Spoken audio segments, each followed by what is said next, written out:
pag-usapan. Ito po ang pinakamatindi ring kwento na nakarating sa amin. Ito pa lang si Daniel Padilla nakikiusap sa kanilang mga common friends. Hindi na po namin iisa-isahin kung sino-sino yung mga katropa nila. Nilalapitan ni Daniel Padilla para pakiusapan, baka ma-win back pa niya si Catherine.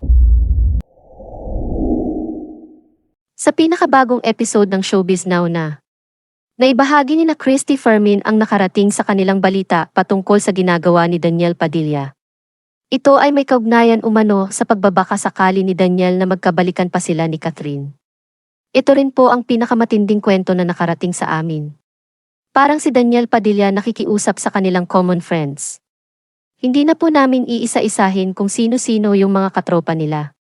Nilalapitan ni Daniel Padilla para pakiusapan, baka ma-win back pa niya si Catherine. Sa kabila nito, naniniwala umano si Christy na sakaling may katotohanan ito, maaring nakikinig lamang ang mga malalapit nilang kaibigan na nalapitan ni Daniel subalit hindi na raw para mamagitan pa sa desisyon ng dalawa.